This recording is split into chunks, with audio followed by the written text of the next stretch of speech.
L'Antiquité, c'est une source. Mais comme c'est une source qui a été réalimentée par l'histoire, par notre culture, par l'art, notre territoire enquête sur notre identité. On est pétri de cette histoire. L'histoire est tellement présente chez nous qu'elle nous empêche parfois de nous projeter. Nietzsche disait qu'il faut savoir oublier si on veut avancer. Qui vous êtes aujourd'hui, ce sont des choses que vous savez, que vous avez apprises, que vous pouvez rationaliser, que vous continuez de construire, mais avec des racines profondes qui alimentent. Là, on touche à véritablement ce qui a structuré notre imaginaire, tout notre imaginaire. Sortez à Nantes, vous voyez, les bâtiments du 19e, il y en a beaucoup à Nantes, ce sont des bâtiments qui empruntent à des architectures qui sont antiques. Le vocabulaire que vous utilisez est un vocabulaire qui est lui-même empreint de ses racines. Évidemment, vos arrière-grands-parents et les générations encore d'avant, vous ne les connaissez pas, vous n'y pensez pas, vous ne les avez jamais connus. Mais pourtant, vous êtes le fruit de cette histoire-là. Et on vient tous de quelque part. Nous, notre culture, elle vient de là.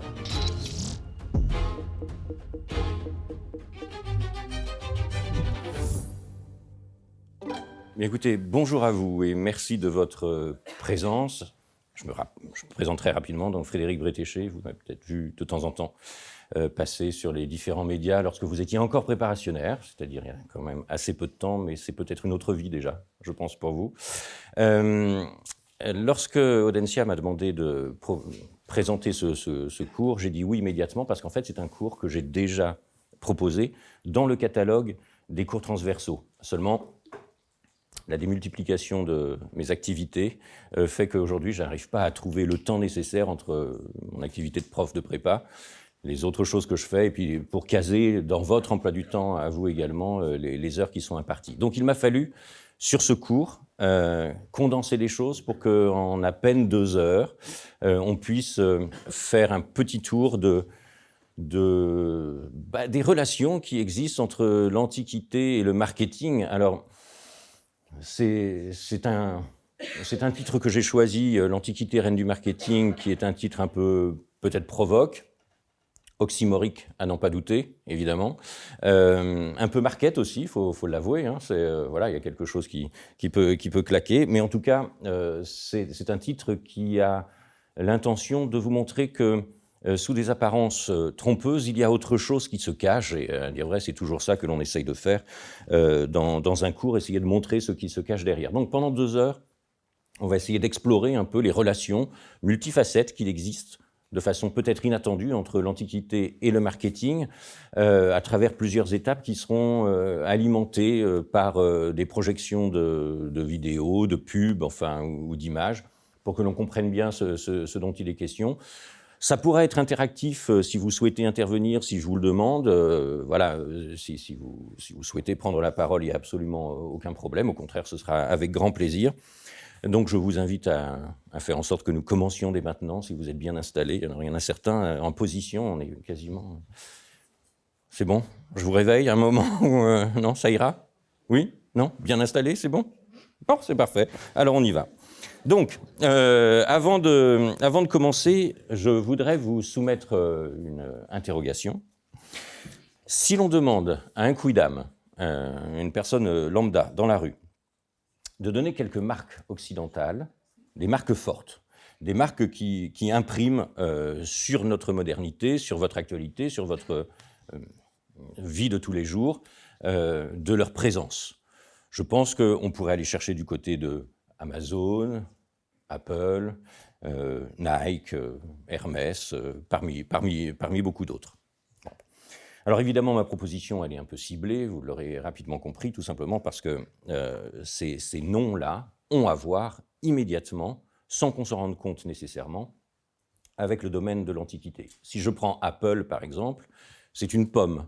Bon, alors c'est une pomme, à la limite, une pomme, hein, il y a un président de la République qui fut un temps une campagne publicitaire sur la pomme, mais cette pomme, elle a un référentiel extrêmement fort dans notre culture judéo-chrétienne. Elle est la pomme du paradis, celle de la tentation, celle dans laquelle Ève va croquer. Enfin, Adam va croquer, d'ailleurs, ça lui est resté au travers de la gorge, là, la pomme d'Adam.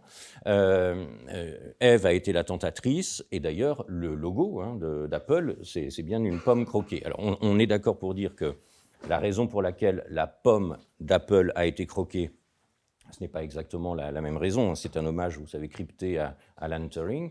le génial mathématicien, qui s'est suicidé par une pomme empoisonnée. Mais il y a ce référentiel que l'on peut retrouver un petit peu partout, notamment, vous voyez, là, pour une marque d'alcool, avec un serpent, et puis une pomme également. C'est un alcool de pomme que vous connaissez. Non, vous ne connaissez pas, c'est évident. Et donc, vous avez un référentiel implicite qui est un référentiel à l'antique. Si je pense à Amazon, alors c'est en tout petit, et comme vous êtes beaucoup plus jeune, vous avez une meilleure vue que moi, mais si vous voyez, sous Amazon, il y a une flèche incurvée. Alors évidemment, c'est pour marquer le mouvement, c'est parce que c'est un transporteur aujourd'hui, bien sûr, mais la flèche, c'est celle des guerrières des Amazones de l'Antiquité. Vous avez Nike. Alors Nike tire son nom immédiatement de Athéna Nikaia, Athéna Nike, Nikaia en grec c'est la victoire, et toutes les victoires, on pense à la victoire ailée de Samothrace par exemple, eh bien toutes les victoires portent des ailes, et le swoosh de Nike est en fait une stylisation de cette aile, entrée dans la modernité par un référentiel qui est un référentiel ancien. Et puis Hermès, alors on ne va pas se tromper, hein, Hermès, c'est le vrai nom des fondateurs de la maison Hermès. C'était monsieur et madame Hermès. Mais quand on porte un tel nom, quand on fait des produits pour l'équitation et ensuite des produits pour le transport, des malles, etc., évidemment, qui dit transport dit dieu du transport, c'est-à-dire le dieu Hermès, le messager des dieux qui fait l'aller-retour entre le monde divin, c'est-à-dire celui de l'excellence, celui qui fait rêver, et la maison Hermès est une maison de luxe, et puis vous, nous, enfin en tout cas quand on va chez Hermès, quand on peut y aller, pas pour l'instant, plus tard. Hein, bon. Donc ces marques sont bien inscrites dans la modernité, mais elles ont un référentiel qui est un référentiel antique, et elles ne sont d'ailleurs pas les seules. Si on regarde très très rapidement comment ça se passe, donc là vous avez Hermès. Ici, même si vous êtes loin, c'est peut-être un peu compliqué. Vous avez une femme assise sur un rocher qui porte un sac, c'est Hermès, etc. Mais enfin, elle a une étrange tenue puisque sa robe, qui est un foulard Hermès évidemment, ressemble furieusement à un corps de sirène. Et elle est bien sur son rocher. On a là un rapport direct. Vous avez c'est Alfa Romeo. Alfa Romeo a fait pour son modèle Mito, ça ne s'invente pas, une image avec des ailes. Bon, c'est Pégase, c'est-à-dire le rapport entre la voiture, le nombre de chevaux et les ailes. Ça va. Enfin, l'implicite du lien est évidemment là. Vous avez Apple. Ça, c'était à côté. C'est un peu vieux, mais c'était une agence de rencontres. Vous avez deux personnes qui sont assises et puis vous avez un petit Cupidon qui tire ses flèches par derrière pour montrer l'amour. Là, vous avez alors une pub pour Lavazza. Lavazza, c'est une marque de café italienne. Bon, qui dit Lavazza, qui dit Italie, dit Rome. Qui dit Rome, dit Louve romaine. Et vous avez là la représentation de cette louve, alors de cette femme dans une tenue peut-être protectrice, le fait qu'elle soit un peu dénudée, mais ça on en reparlera, c'est un truc un peu récurrent quand même dans la publicité, on aime montrer les corps. Elle porte une peau de bête, bon, voilà, et puis elle a deux petits derrière. Et implicitement, pour qui connaît cela, vous savez que la louve romaine, en réalité, l'origine du mot louve, c'est lupa, et c'est un double sens en latin. Je ne sais pas s'il y a encore des latinistes parmi vous, mais lupa, en latin, c'est également la prostituée. Voilà. Donc la louve romaine, évidemment, c'était pas une louve qui a éduqué Romulus et Rémus, c'était une prostituée. Bon. Donc vous avez cela, vous avez le swoosh, vous avez Hermès, Amazon, vous avez une pub pour un rasoir féminin. Ça s'appelle Vénus. La mise en forme, c'est un rasoir qui sort de l'eau exactement comme la naissance de Vénus chez Botticelli. Vous reprenez des codes artistiques et puis vous remplacez la femme par un rasoir. Après, il y a des raccourcis qui sont un peu choquants, hein, mais pourquoi pas. Mars, évidemment, et ça repart. Un parfum de Givenchy qui s'appelle Pi, on reprend les trucs. Athéna pour les sportifs. Kouros, on en reparlera. Midas et le roi Midas. Alors, quel rapport entre Midas et puis le roi? Au-dessus du i, il y a une couronne, en fait. Donc, c'est le petit clin d'œil. Un parfum, Anthéus, qui est un héros grec chez Chanel.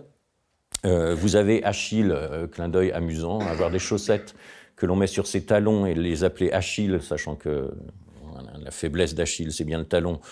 Bon, petit clin d'œil que chacun appréciera à sa juste mesure. Et puis un parfum pour Cacharel, où vous avez 3 femmes qui sont là entre elles, 3 femmes qui représentent les 3 grâces. Bon.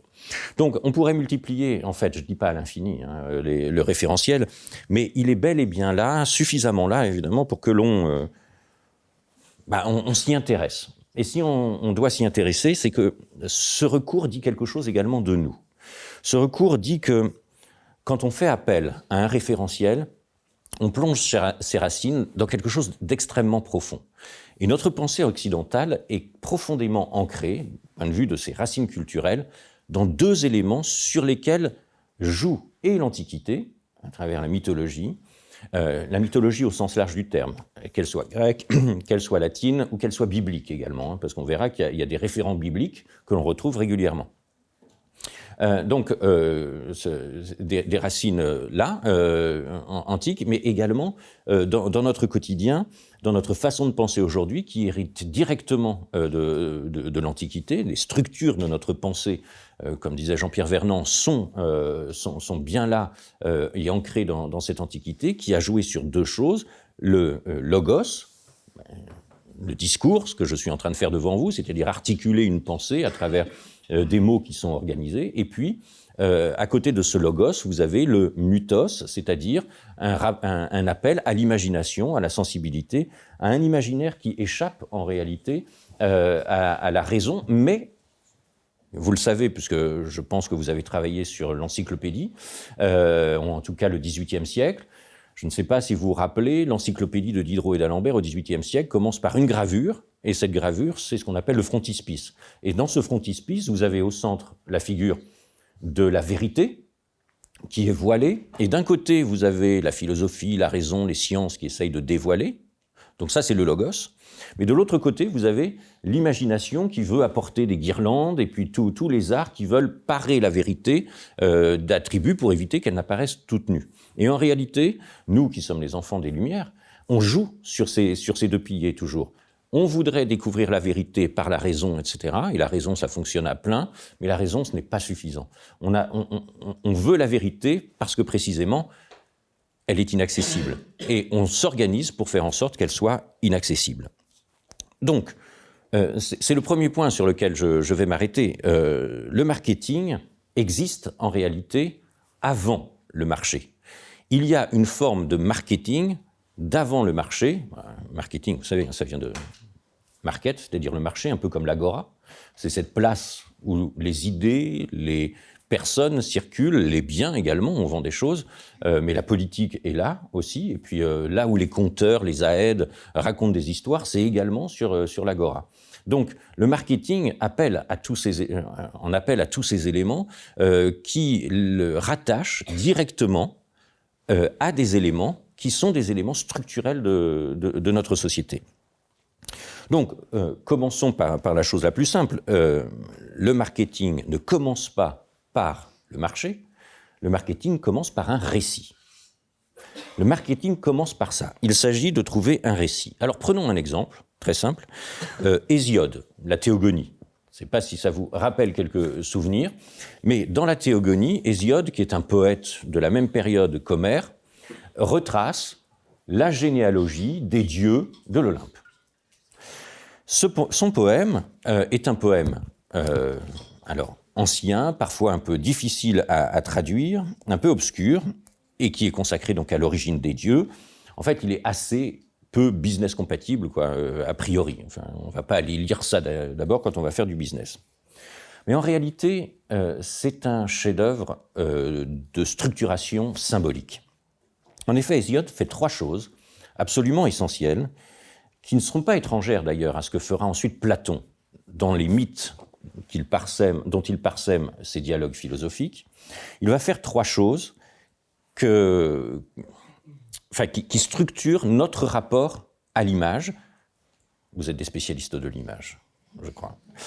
Vous les avez sauvés brillamment l'année dernière, je pense. Bon, bref, j'arrête ce côté un peu désagréable. Mais il fait trois choses, Hésiode. D'abord, il raconte une origine. Raconter une origine, c'est-à-dire se rattacher à quelque chose dont on connaît la source. Parce qu'à partir du moment où vous connaissez la source, vous créez du lien. Donc, il raconte une origine. Ensuite, il hiérarchise des puissances. C'est-à-dire qu'il y a des choses très importantes et puis des choses moins importantes.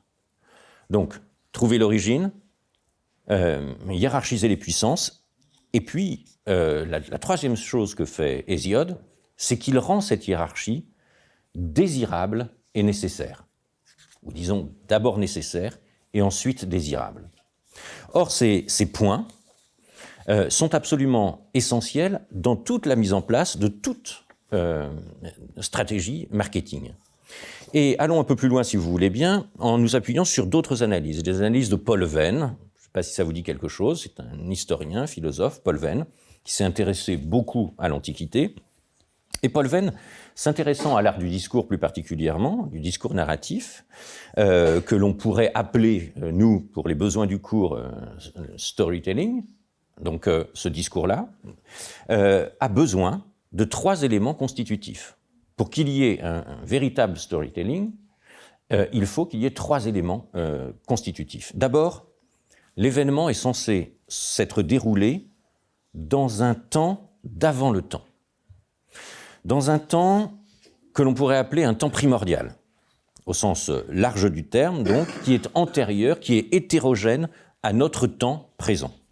Et à ce titre, la temporalité de la lecture, ainsi que les conditions qui nous isolent du monde réel, nous permet de plonger sous la surface des choses.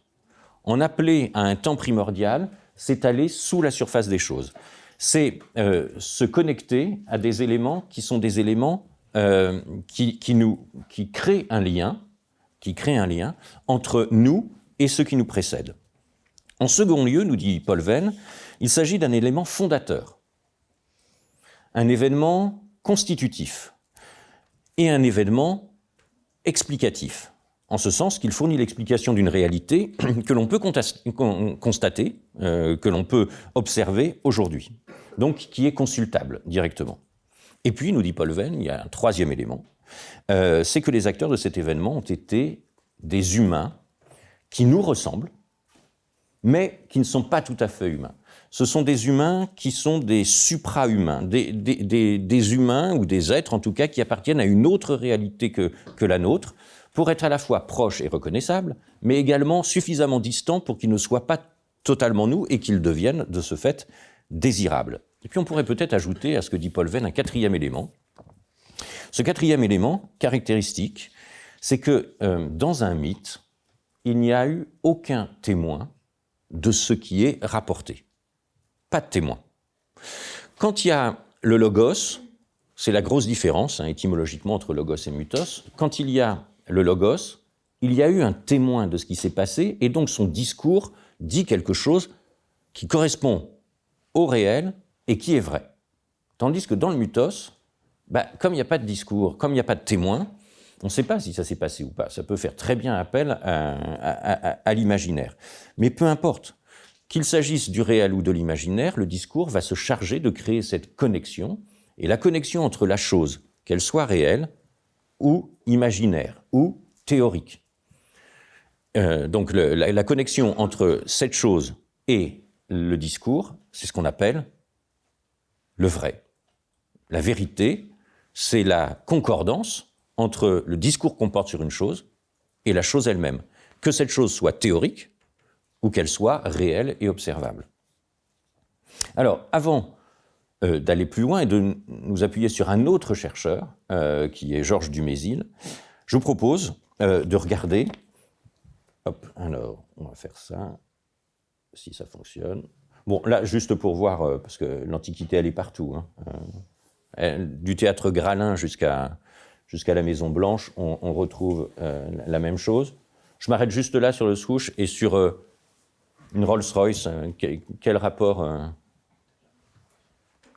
entre une Rolls-Royce et puis...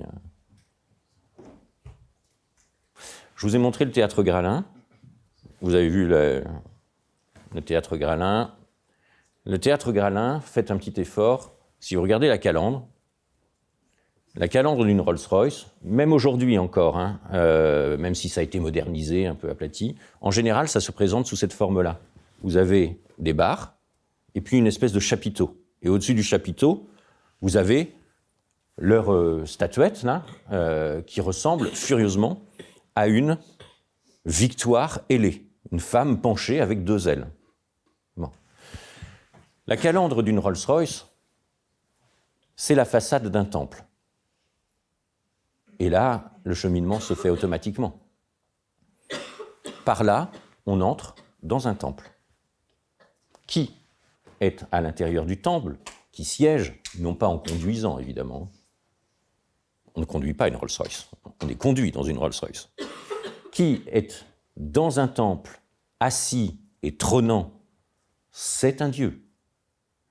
Et donc, entrer dans une Rolls-Royce, pas étonnant du reste que les familles royales aient utilisé cette marque, c'est de l'ordre du divin. Donc, il y a une espèce d'implicite qui est proposé. Rien n'est explicite, évidemment, c'est le but des choses. Mais il s'agit de suggérer un univers symbolique. Alors, vous l'avez peut-être vu récemment, la nouvelle pub de la Renault Clio. Voici la muse de l'histoire. C'est elle qui amuse les dieux et nous inspire, humbles mortels.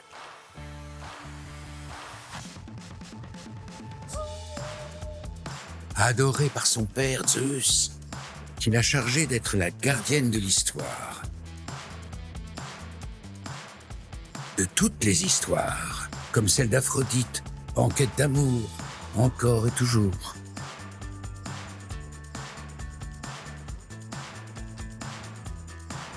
Mais un jour, lassée de ce monde trop figé, la muse a voulu créer quelque chose de différent,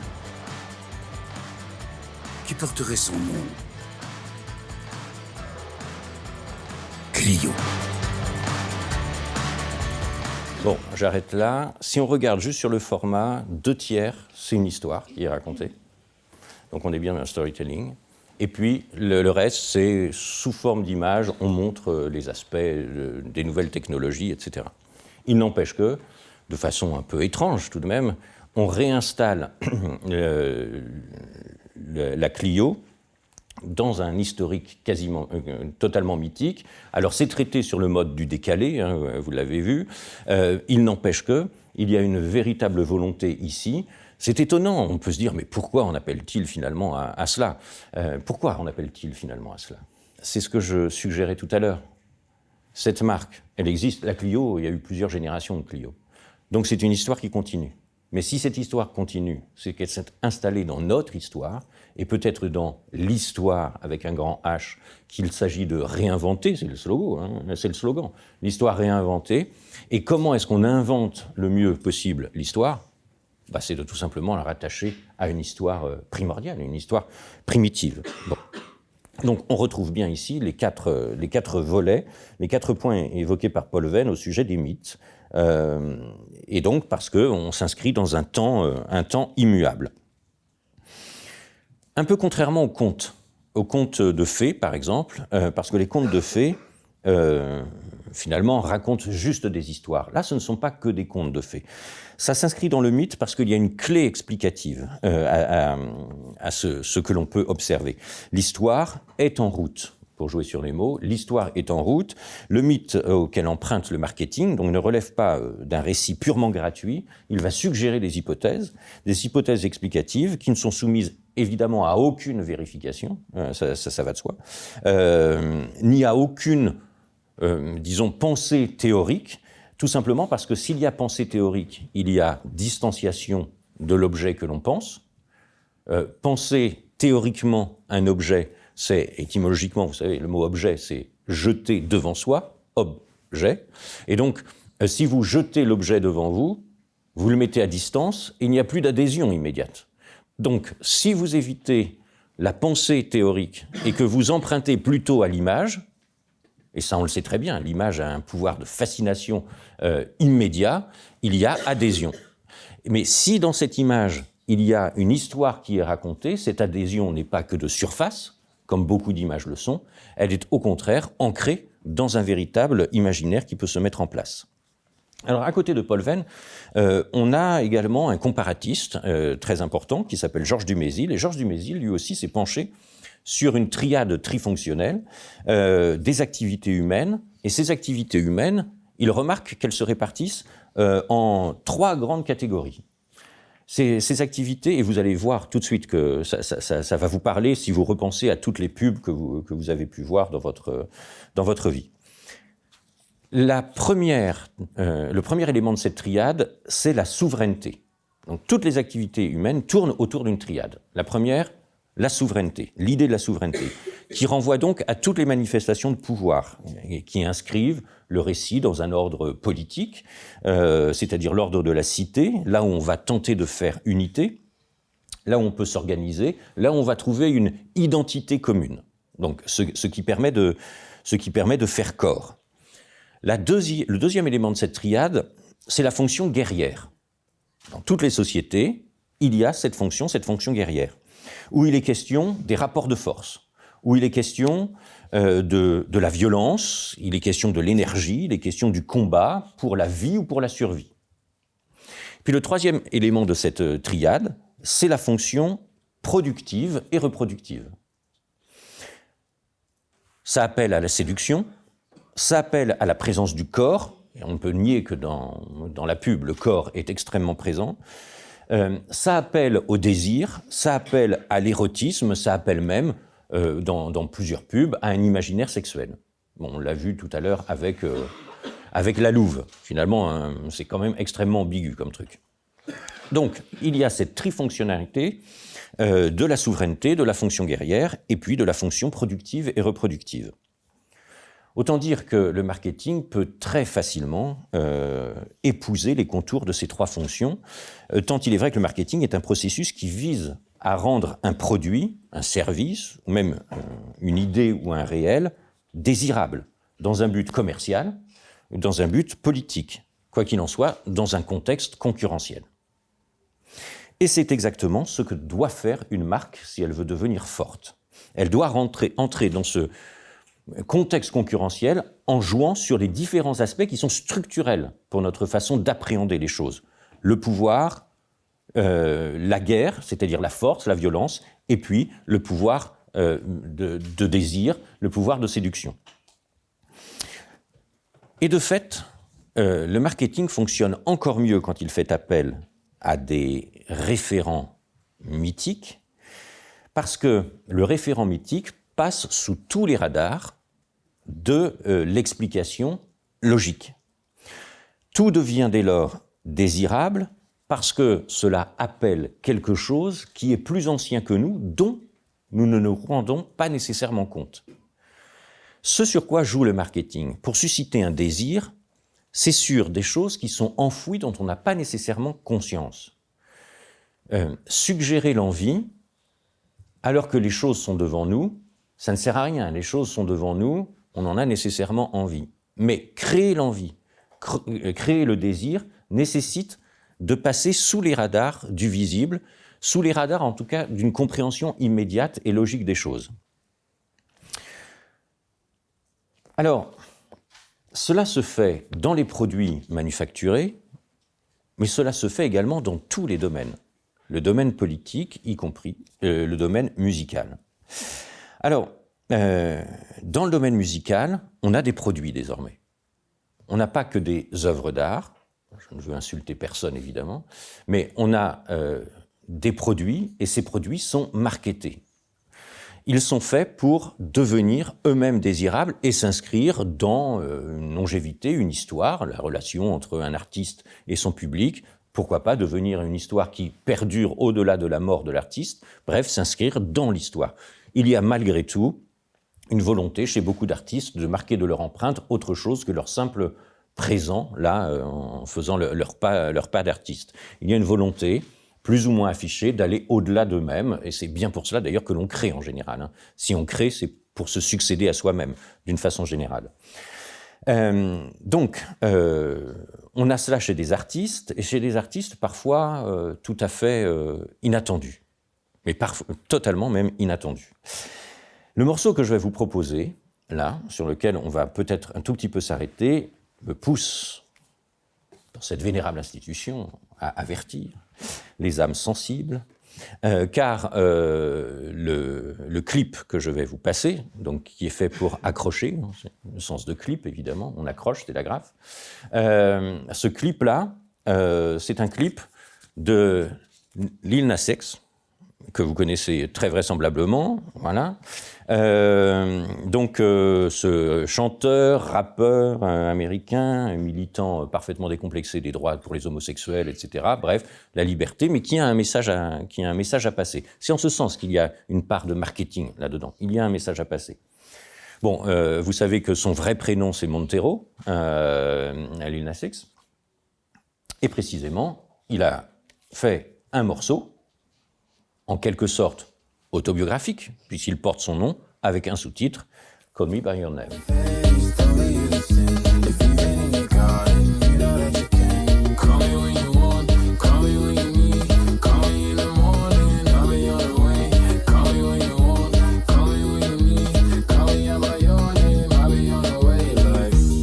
Je ne le repasserai pas. J'espère que vous avez visualisé les choses. Alors, on se remet en chemin, juste d'un point de vue descriptif. Ça commence par un ciel. Donc, on n'est pas sur Terre, on est dans un monde qui n'est pas un monde terrestre, donc on est déjà dans le monde de l'imaginaire. Ce ciel se dessine petit à petit dans une forme d'arche, parce que vous avez des espèces de cornes qui se dessinent, comme pour avancer. Donc, il y a une porte sur un autre monde que l'on va franchir. Donc, on entre dans une autre réalité. On est bien dans le monde du mythe, pour le coup. On quitte le réel, on est dans le monde de la fiction. Cette entrée dans le monde se fait dans un monde totalement saturé de couleurs, rose, rouge, tout est très vivant. Et au milieu coule une rivière, et derrière la rivière, on voit un serpent qui arrive. Bon.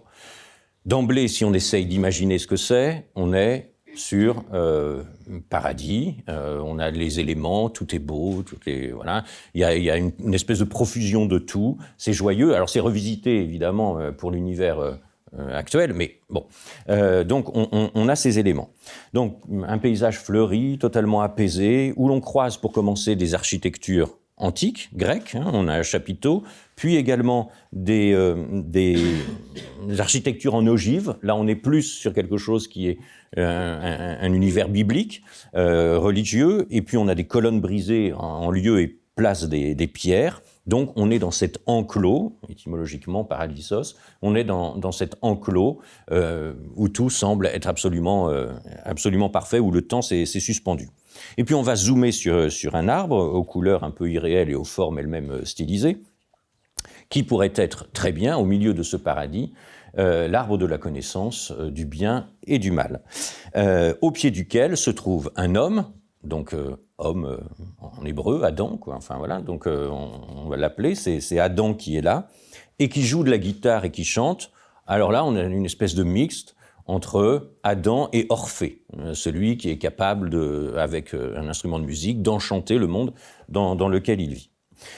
Descend de l'arbre un serpent, ce qui est normal, puisque le serpent est déjà dans le paradis, qui effraie en même temps que lui-même se met à chanter à son tour, comme une espèce de reflet d'Orphée Adam, transformé en serpent. Donc c'est le visage du même, mais du côté du mal. Alors, Adam, qui est toujours sans Ève, se met à fuir, il est rattrapé par le serpent, dans une nature qui est tout sauf naturelle, puisque vous aurez remarqué qu'il y a certaines fleurs qui s'ouvrent, et c'est le visage du serpent qui apparaît. Donc ça veut dire que le mâle est peut-être un petit peu partout. En tout cas, dans cette nature, la nature s'éveille, alors que le ciel s'assombrit et porte lui aussi le visage de ce serpent. Pour autant, le charme opère, la tentation est séductrice, elle hypnotise. Vous avez remarqué, il a 3 yeux, dont un qui fait penser au cyclope, évidemment, ou alors qui fait penser à l'œil des 3 grès dans l'Antiquité, ces femmes qui n'avaient qu'un œil et qu'une dent et qui se les passaient, etc. Bon, voilà. Et donc, on a ici un truc multiréférentiel qui apparaît, puis il y a la surprise de la rencontre, l'hypnotisme, l'érotisme, la relation charnelle qui est suggérée, un peu plus. Et puis, ensuite, on zoome sur l'arbre. On zoome sur l'arbre de la connaissance du bien et du mal. Et là, si vous avez fait attention, ça sort de nulle part, on est bien d'accord. Enfin, il n'y a aucune raison que ça apparaisse là. Vous avez une inscription en grec. Cette inscription en grec, Epeileun effusin diceit me potu nekaston to emissu, vous l'avez évidemment reconnue, immédiatement, tout de suite. Elle est en 191a du banquet de Platon. C'est un extrait du banquet de Platon. Dans ce moment du banquet de Platon, où on a le mythe d'Aristophane, qui raconte... Oui ? Absolument, le mythe des androgynes. C'est-à-dire cette naissance des couples. Vous savez, il y avait 3 types de... Il y avait des créations où il y avait 2 êtres ensemble qui n'étaient que des hommes, 2 êtres ensemble qui n'étaient que des femmes, et puis 2 êtres ensemble qui étaient hommes et femmes. Vous vous rappelez le mythe, ils sont séparés et ils essayent pendant toute leur vie de retrouver leur autre moitié pour pouvoir s'élever à nouveau. Bon, c'est une idée qui perdure d'ailleurs jusqu'à aujourd'hui. Trouver l'autre dans sa vie, c'est trouver son autre moitié qui permettra de s'élever. Bon, voilà. Donc, il y a ce mythe. Donc, c'est écrit en toutes lettres, et voilà, je vous propose la traduction quand même. Et donc, lorsque la nature posa cette division, chaque moitié se mit à chercher et à retrouver celle qui lui manquait. Bien. Et puis, ça brûle en lettres d'or. Et donc là, vous avez une espèce de mixte curieux quand même, entre l'art de la connaissance du bien et du mal. C'est un peu provocateur, hein. L'art de la connaissance du bien et du mal biblique, avec un mythe sur l'androgyne qui favorise chez Platon, vous le savez très bien, la relation plutôt homosexuelle. Bon. Donc, vous avez là quelque chose qui est un peu étonnant, mais on va changer de récit, parce que l'image brûle, comme un manuscrit brûlé, et on passe à un nouveau volet. Alors le nouveau volet pourrait nous faire entrer dans un autre monde que le monde antique, mais pas du tout.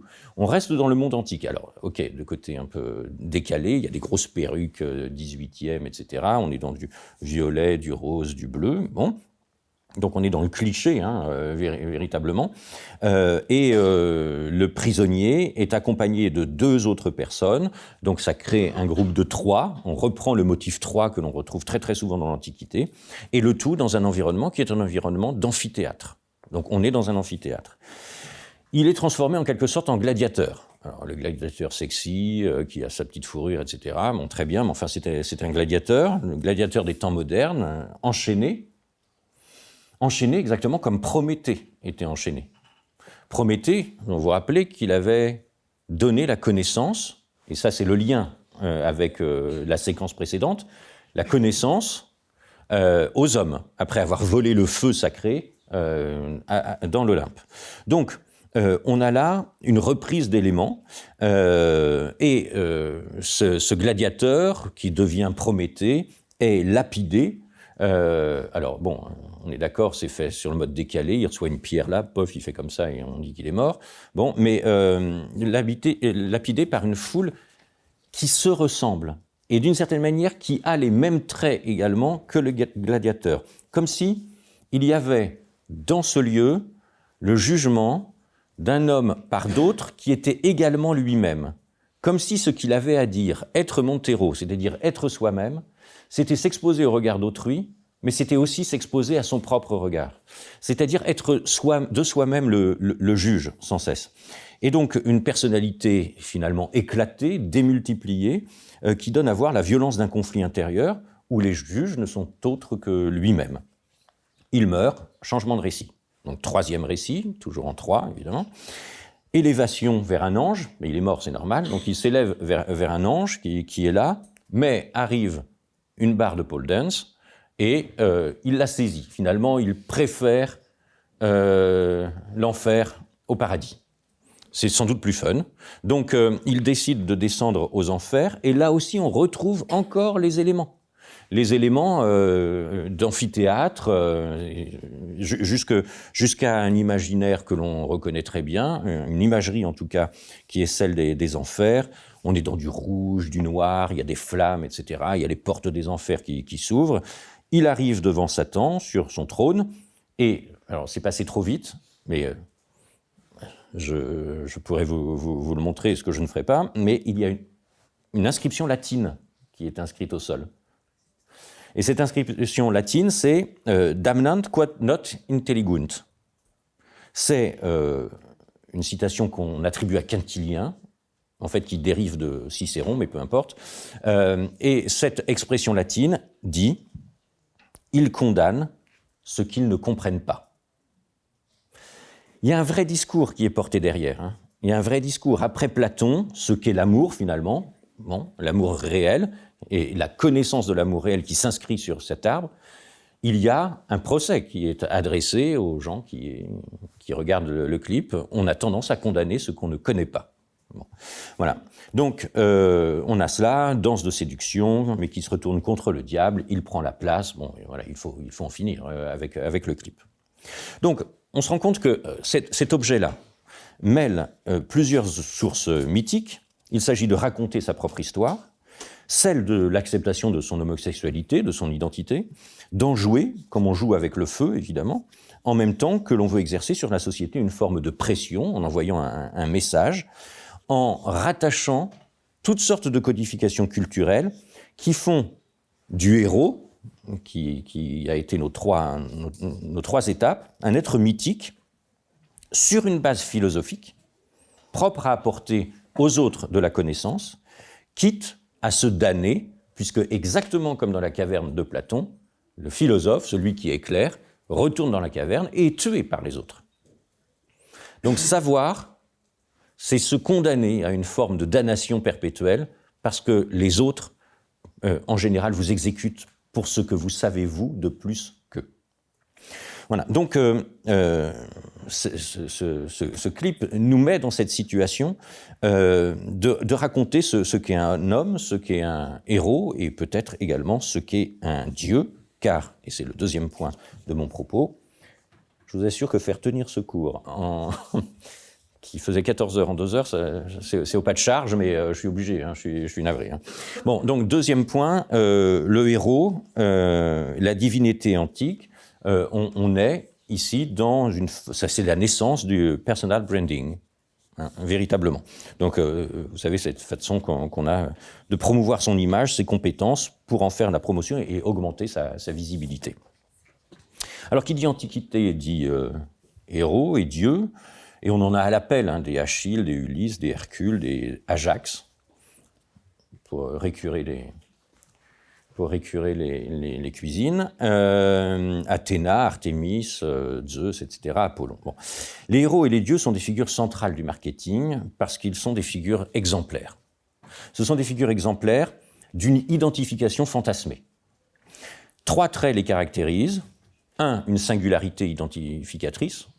On sait exactement tel héros, ça représente quoi, tel dieu, ça représente quoi, donc ça permet de gagner du temps, si vous voulez, de ne pas diluer le message. Donc Achille, il court vite, donc mettez des chaussettes Achille. Ulysse est rusé, Héraclès est fort, Zeus c'est le dieu des dieux, Aphrodite c'est une séductrice, Apollon est beau, enfin vous voyez, bon, on a ça. Chaque héros, malgré sa spécificité, a malgré tout des faiblesses. Cette faiblesse, cette vulnérabilité, c'est ce qui en fait des éléments, enfin des personnages humainement identifiables. Donc ils sont vulnérables. Achille, il a son talon, Héraclès, il devient fou. Ulysse, c'est quelqu'un qui a tendance à se paumer assez facilement et pendant longtemps.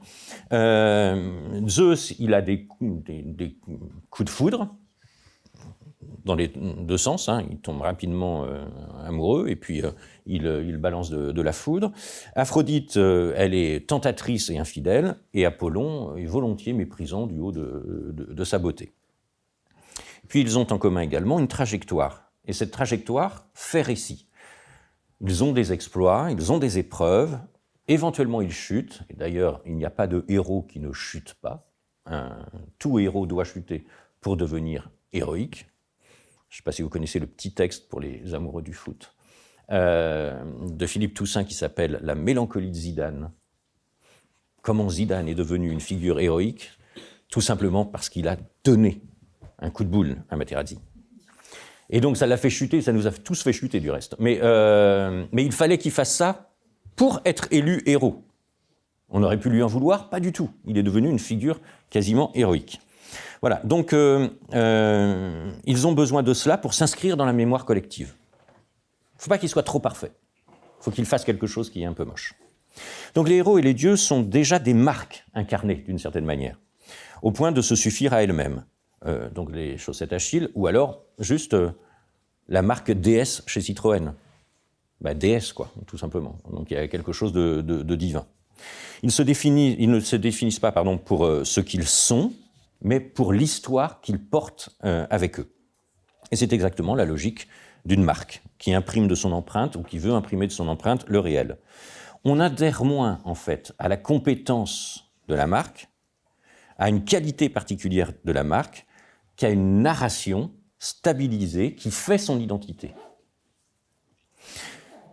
Parmi les traits d'identité, il y a bien sûr le corps, qui va jouer un rôle décisif. On sera amené à en reparler. Parce que le corps rend la crédibilité visible, identifiable. Mais au-delà du corps, il faut dire le désir d'incarnation. Le héros, c'est ce qui permet de s'incarner, c'est-à-dire de s'identifier à quelque chose, de s'identifier à une présence, à une représentation physique, quand bien même, d'ailleurs, le produit est un peu virtuel. Par exemple, je ne sais pas si certains d'entre vous ont une carte d'American Express, mais sur les cartes d'American Express, il y a un centurion. Bon. On est bien d'accord, il n'y a jamais eu un centurion à avoir mis les pieds aux États-Unis, hein, donc jamais. Mais c'est quelque chose qui est un peu virtuel, c'est-à-dire c'est le soldat, c'est ce qui monte la garde, c'est ce qui va garder votre argent, enfin vous poussez à le dépenser surtout. Alors Aristote, il faut bien faire culture quand même, Aristote appelait cela l'éthos. L'éthos, E-T-H-O-S, qui donne le mot éthique. L'éthos, donc il développe dans la rhétorique, et l'éthos, c'est ce qui correspond à l'image de soi que l'on projette quand on est un orateur, désireux d'agir sur son auditoire, de produire sur lui un effet. Ainsi, Achille et Athéna évoquent-ils le courage de l'élite sportive dans les pubs pour les marques de sous-vêtements Athéna. Donc prêt à partir au combat, assuré sur ses deux pieds, donc les chaussettes, ou assuré pour Athéna par le voile qu'elle porte toujours, donc les sous-vêtements. La sobriété, l'idéal qui a été pensé et réfléchi, mais qui n'hésite pas à partir au combat. Voilà l'idée générale. Ulysse, lui, évoque une espèce d'endurance, de l'homme d'action et de l'entrepreneur résilient, peut-être visionnaire, qui va mettre dans le désordre du monde de l'ordre, qui sait que toute aventure peut devenir une odyssée. Héraclès, quant à lui, c'est la force iconique qui peut sauver Prométhée, qui lui-même avait sauvé les hommes en leur apportant le feu divin. Donc vous avez ici des identifications qui sont tout à fait possibles et que l'on peut retrouver de façon plus ou moins explicite à l'intérieur des publicités ou des produits, en tout cas marketing. Pour tout dire, en fait, on a affaire à un schéma très homérique quand on y réfléchit. Sans épreuve, pas de héros. Sans difficulté, pas de marque personnelle crédible. Donc, il faut associer les deux pour produire un effet marketing. Pour autant, les dieux et les héros, même s'ils offrent au marketing une forme de modèle reproductible, se présentent comme des figures toujours inatteignables. Et c'est ce qui fait qu'elles sont désirables. Parce que le principe du désir, c'est de toujours rester à distance de celui qui désire. Sitôt que le désir est atteint, il disparaît. Vous connaissez le processus. Donc, le désir ne peut durer que précisément s'il y a une distance entre soi et l'objet désiré. Atteindre le désir, ce serait finalement dégrader l'objet et d'une certaine manière tarir le désir. Donc, il faut mettre en scène des éléments qui vont permettre de maintenir à distance ce désir. Il faut que les êtres qui soient représentés soient toujours admirables, imitables en partie, mais pas totalement. Voilà. Donc, iconiques, en un mot. C'est ainsi que certaines figures de la pop culture se sont elles-mêmes mises en scène dans une démarche volontiers marketing, en s'appuyant précisément sur le référentiel antique. Ainsi en va-t-il de Kanye West pour son morceau Power. Set me free or give me death, yeah. Living good, I've been blessed, yeah.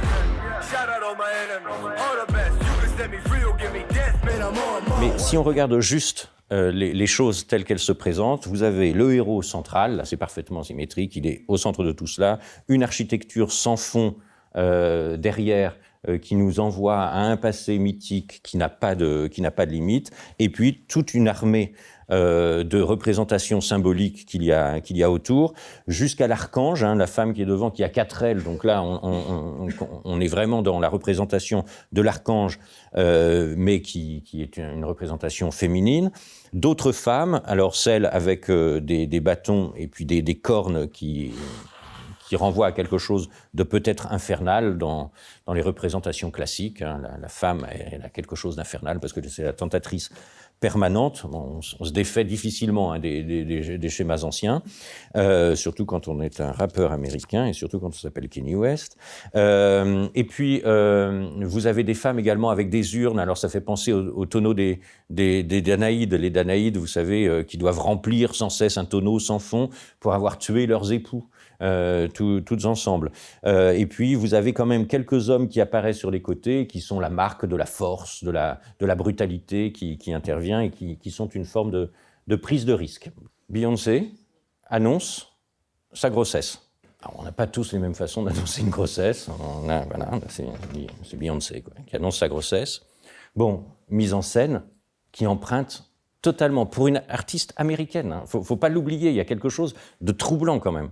Pour une artiste américaine, elle annonce sa grossesse, on le voit, elle porte la main sur son ventre, etc., mais dans une tenue qui est près des odalisques qui sont représentés au XIXe siècle, qui font appel également à tout un imaginaire oriental, etc.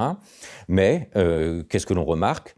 On remarque que sur un lit qui est un climène, c'est un lit romain et un lit grec classique, des fleurs, l'abondance, etc., avec des fleurs symboliques, vous avez derrière une architecture, et cette architecture renvoie à des dieux, à des fontaines, qui sont d'ailleurs des fontaines qui appartiennent à Versailles.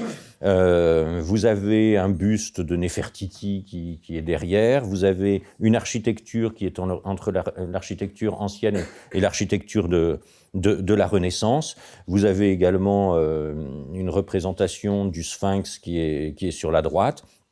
Bref, on est dans une mise en scène qui vise à mythifier le moment où cette femme devient l'incarnation même de la maternité, et on pourrait très bien considérer qu'elle est une reproduction, en quelque sorte, elle se met elle-même en reproduction alors, certes d'une femme qui reste séduisante, parce que les odalisques étaient très souvent représentés comme des femmes de plaisir, donc elle est toujours séduisante et désirable, mais dans cet environnement, elle incarne une forme de figure de la maternité, Héra, la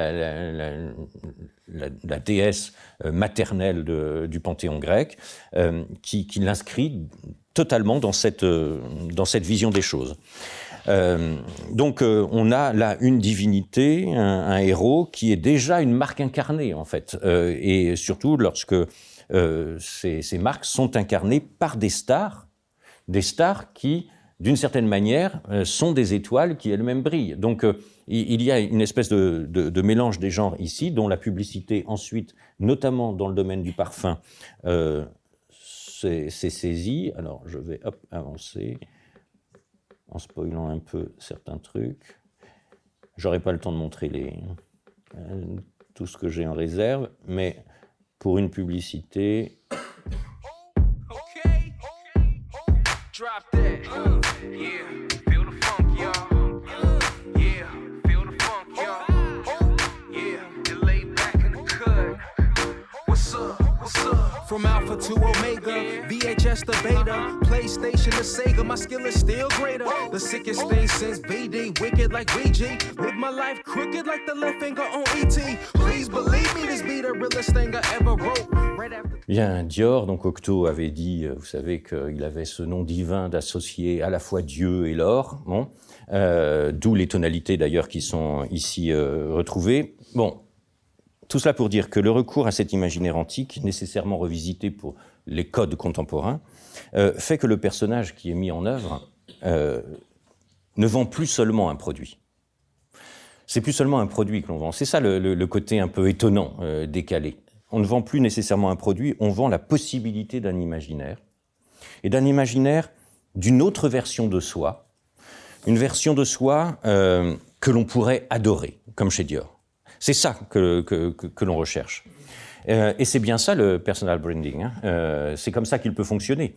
Il ne repose pas sur la qualité particulière de l'objet, ni sur la compétence particulière, mais sur la désirabilité d'une trajectoire qui mène à l'achat, ce que vise évidemment toute marque. Alors notons au passage qu'un influenceur contemporain ne fait rien d'autre. Hein. L'influenceur contemporain, il raconte une trajectoire, il expose ses failles, il transforme la faille en valeur, et si le monde peut devenir meilleur, quand bien même il est un peu chiant, à ce moment-là, il devient Kardashian, quoi. Voilà. Vous voyez, c'est un peu ça. Donc, l'Antiquité ne vend rien, en réalité. Elle ne vend rien à travers ses figures mythiques. Elle dit seulement que l'existence peut devenir désirable. Elle dit que cette existence-là, on peut en avoir envie. Alors, bien sûr, il faudra acheter, hein, parce qu'il y aura du produit. On peut en avoir envie. Mais rendre une existence désirable, c'est déjà beaucoup, je trouve. Hein. C'est déjà absolument énorme. Donc, c'est d'une redoutable efficacité tout cela, qui n'a rien d'accidentel. Elle est théorisée, je vous le disais, par Aristote à travers son éthos, qui explique qu'on est persuadé, on est toujours persuadé, avant toute chose, par la crédibilité de celui qui parle. Si celui qui parle n'est pas crédible, jamais on ne sera persuadé de quoi que ce soit. Donc, il faut rendre crédible la parole de celui qui parle, car il pourra alors persuader, et notamment persuader de mener à l'achat. Et c'est à ce titre que les figures mythiques dessinent une forme parfaite d'éthos dont le marketing moderne est l'héritier direct. Et c'est ainsi que nous pouvons remarquer une certaine forme de provocation que l'on est prêt à suivre dans le rapport entre l'Antiquité et aujourd'hui, et qui font des figures héroïques, des espèces d'experts dont l'Antiquité a le secret. Alors, je crois, et en regardant l'heure, qu'il vaut mieux que j'avance sur ce point. Juste un élément pour le signifier, je vais aller vers... Parce que, évidemment, la publicité, elle n'a pas besoin de dire beaucoup de choses pour que cela fonctionne.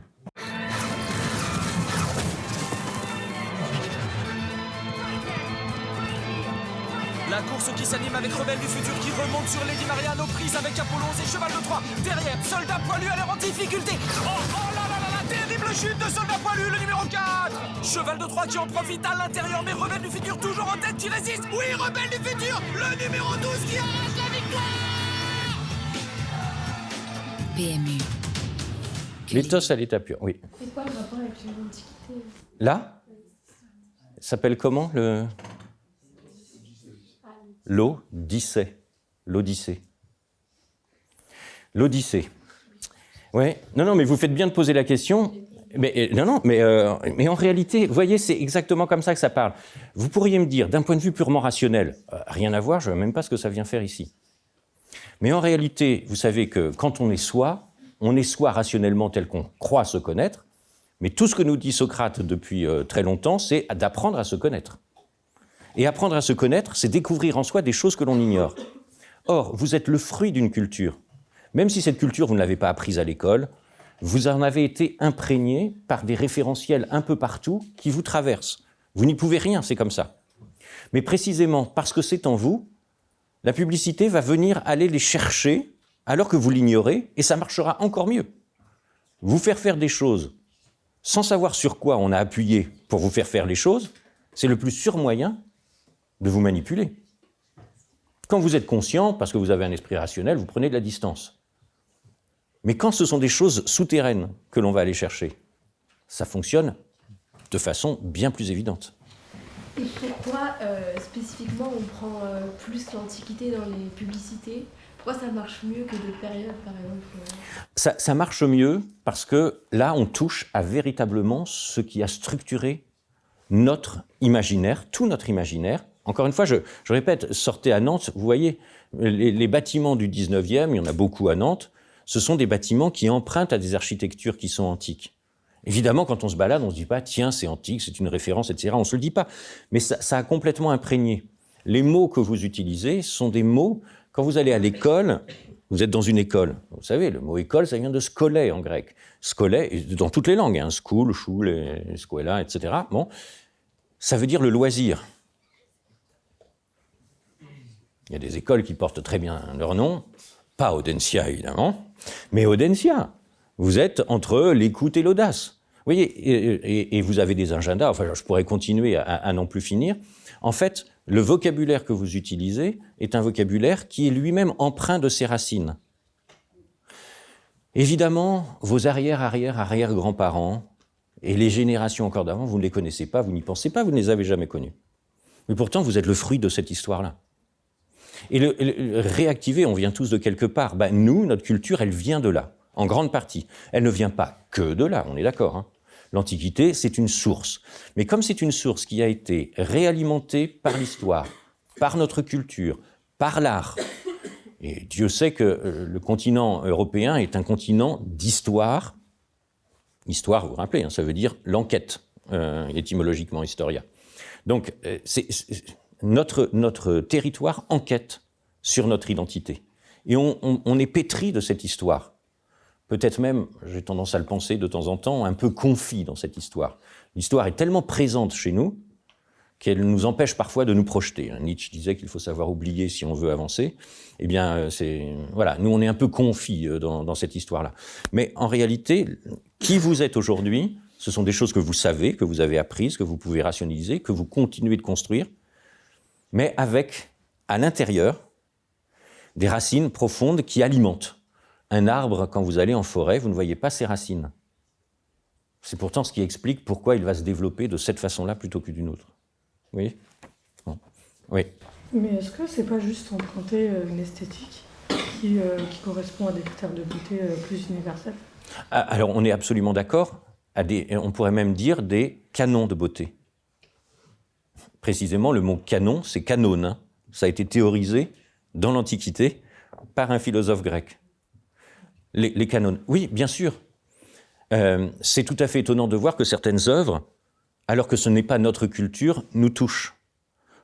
Comment est-ce qu'on l'explique? Parce qu'il y a certains canons qui traversent. Et c'est ce qui nous permet de faire humanité, d'ailleurs. Hein.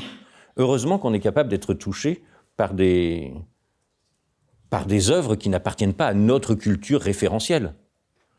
Mais le fait d'être touché, c'est que malgré tout, il y a non pas des codes voulus, des codes traversés qui expliquent que nous sommes tous des humains, quelle que soit notre histoire et nos spécificités. Et que les racines profondes, on ne le voit pas, mais elles s'entremêlent. Même si ça donne des arbres différents, tout cela s'entremêle. Vous voyez ce que je veux dire? Donc c'est pour ça que c'est très important. Oui, il y a des codes, oui, il y a une esthétique à laquelle on va être sensible. Là, c'est une esthétique qui est plus une esthétique de la sobriété. Bon, quelque chose qu'on pourrait appeler l'atticisme, si on veut faire un peu savant. Donc le classicisme, peu de codes, peu d'éléments, peu de couleurs, ça fonctionne bien, c'est dans la simplicité, c'est la pureté. Pour autant, derrière, on va mettre d'autres éléments. Ici, il y a l'eau. Bon, alors c'est un parfum, vous allez me dire. Mais il y a l'eau avec une porte et des murs. Mais cette porte et ces murs, ce sont les colonnes d'Hercule. dans l'Antiquité pour Ulysse. C'est-à-dire, on entre dans un autre monde. C'est un monde qui fait entrer dans un autre imaginaire du possible, une aventure, une odyssée, tout simplement. L'homme que l'on voit, il n'a pas de visage, il n'est pas identifiable, contrairement à d'autres pubs, c'est identifiable. Il n'est pas identifiable, c'est n'importe qui en réalité, c'est n'importe quel homme. Il est un peu trouble, mais parce que pendant les 10 ans d'errance, Ulysse a eu une personnalité trouble. C'est quelqu'un, mais si on veut jouer sur les mots, ça n'est personne. Vous savez, ce fameux personne devant Polyphème qu'est Ulysse, il n'est personne. Mais c'est-à-dire, il est tout le monde en réalité. Il est celui qui se cache derrière un récit que l'on invente, et l'Odyssée, jouant sur les sonorités pour nous, dit cela. Voilà, alors, il n'a pas de corps véritablement, mais le corps, là, il est hyper présent dans l'Antiquité. Enfin, dans l'Antiquité, évidemment, il y a des statues partout, etc. Ultra présent dans le marketing, ça va de soi. Le corps, c'est pratique, parce que ça fait savoir des choses, ça peut convaincre sans avoir à parler. Il se montre, il s'impose, et cela suffit. Et l'Antiquité a parfaitement compris cette chose essentielle, le corps peut convaincre sans parler. Avant tout slogan, avant tout argument, avant toute histoire, le visible, toujours, fait autorité. Le corps grec, vous le savez, ça n'est jamais un corps réel. Ça n'est jamais un corps réel, ce n'est pas une copie du réel. Aujourd'hui, quand on est une femme, plus souvent quand on est un homme et qu'on va à la salle, pousser de la fonte et tout, voilà. En fait, ce qu'on essaye de faire, c'est de ressembler à ces corps irréels que nous ont dessinés les statues grecques. Des corps parfaits. Celui qui va nous pousser à aller chercher le petit muscle là, enfin je ne montre pas parce que moi tout ça est caché, mais c'est chercher cette irréalité dans le travail sur soi, ce qui a évidemment des vertus, hein, je ne dis pas, mais ce visuel-là fait autorité. Pourquoi est-ce qu'on va à la salle ? On peut se donner toutes les raisons que l'on veut, hein. C'est pour l'entretien, c'est l'hygiène de vie, etc. C'est pour pouvoir se montrer et faire autorité, et ressembler à une forme d'idéal. Ressembler à une forme d'idéal. Alors, vous le savez, hein, c'est Polyclète qui a, comme je le disais, créé le canon, le canon. C'est Polyclète qui va fixer des proportions idéales. Et ces proportions idéales ne laissent absolument rien au hasard. Ne laissent rien au hasard, ni ne laissent rien au goût individuel. Ces proportions idéales font que les goûts convergent vers l'acceptation que ça, c'est carrément, comme on dit, canon, quoi. C'est canon. Bon. C'est-à-dire, ça rentre dans le canon idéal. Bon. Donc, tout est calculé, tout est mesuré. Les corps des statues grecques donnent à voir la formule du corps excellent, symétrique, réglé. Il n'y a rien à redire. L'attention est contenue, le calme est toujours là, repose dans, vous savez, les postures qu'on appelle le contrapposto, légèrement décalées, où on a la musculature qui apparaît, une forme d'élégance, parce que tout n'est pas rectiligne et rigide, c'est un peu de côté, mais ça crée une forme d'équilibre parfait et de jeunesse éternelle. Ce qui est proportionné, d'une façon générale, hein, même intellectuellement, ce qui est proportionné, lorsque vous montez des plans, il faut que ce soit proportionné, c'est digne de confiance. Plus c'est proportionné, plus c'est digne de confiance. Donc le corps devient un argument. Il devient un argument d'autorité, et ainsi en va-t-il, par exemple, pour le fameux, bon, je ne vous le montre pas, mais vous le connaissez, le fameux kouros d'Hermès. Donc vous savez, le kouros, c'est d'Hermès, d'Yves Saint-Laurent. Le kouros, c'est le nom qu'on donne aux statues masculines grecques. Et Yves Saint-Laurent a créé un parfum qui s'appelle donc kouros. Ce parfum est un parfum qui est dans un emballage, dans un flacon qui est en blanc de marbre, évidemment, qui ressemble un petit peu à une colonne. Hop, est-ce qu'on va... Je vous le montre quand même. Hop, voilà, il est là. Non. Voilà.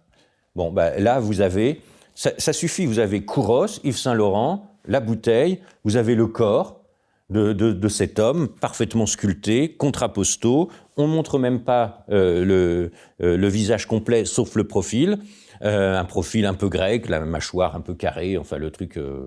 Bref, la beauté idéale, quoi, enfin ce que l'on représente comme la beauté idéale.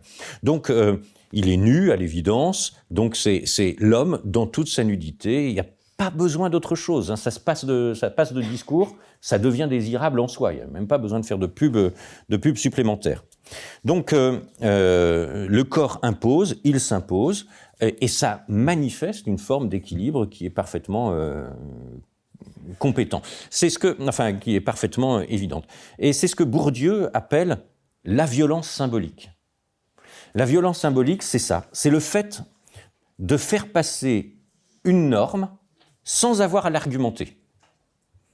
Vous faites passer cette norme, et cette norme, elle puise ses racines dans l'Antiquité, sans avoir à argumenter quoi que ce soit, ce qui est précisément le fait du marketing. Le marketing ne veut pas argumenter, le marketing veut montrer et convaincre, c'est tout. Voilà. Et vous faire acheter, évidemment. Donc sans discours, sans rationalité, rien du tout. Le corps antique, la statuaire, dans l'Antiquité, ne séduisait pas, c'était pas des armes de séduction. La statuaire rendait excellent le visible. Ça rend excellent. Donc le marketing moderne ne veut pas séduire davantage, mais il veut rendre crédible le produit par le corps qu'il l'incarne en suggérant que ce produit est excellent. Et c'est bien ce que font aujourd'hui les marques de luxe, les marques de sport, les marques de cosmétiques. Elles ne montrent pas des corps ordinaires, pas du tout. Elles montrent des corps qui semblent évidents dans leur beauté idéale et excellente. Alors, ils sont naturels parce qu'en général, ce sont des corps réels de personnes qui ont été choisies, mais elles ont été travaillées à l'antique, elles deviennent donc, ces corps deviennent indiscutables. Et les exemples sont légion. Il me faut en choisir quelques-uns. Alors,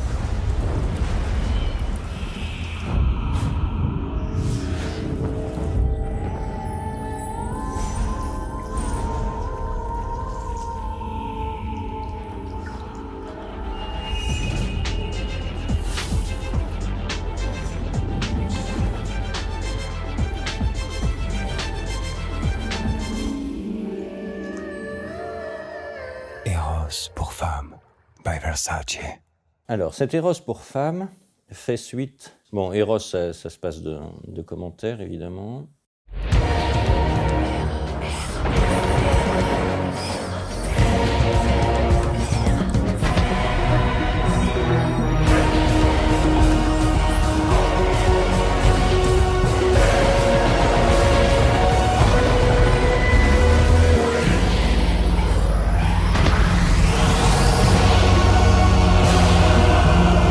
Versace Eros, the new fragrance for man. Tout est centré sur le corps parfait de l'acteur. Il porte le nom Versace, d'ailleurs, dont l'enseigne, le logo, c'est une gorgone méduse. La gorgone méduse, vous savez, qui avait la possibilité de pétrifier. Quiconque la regardait, vous êtes pétrifié de sidération devant tout cela. Enfin, j'imagine, en tout cas, c'est ce qui est proposé. Alors, ce qui est étonnant, c'est que là, vous retrouvez cet homme qui avance, qui est à la fois un ceinturion, un guerrier, et puis qui décoche de sa flèche l'avenir en face, un amour idéal peut-être. Donc, il touche au cœur et cible la personne qu'il vise. Donc, il est vraiment cet Eros. Eros est toujours représenté avec son carcan, sa flèche, etc., pour atteindre les cœurs. Vous avez la version féminine que je vous ai présentée d'abord. Cette version féminine, vous aurez remarqué qu'il y a une espèce de passage de témoin, puisque la flèche qui a été lancée et que Eros ne lance pas finalement, elle est prise par la femme.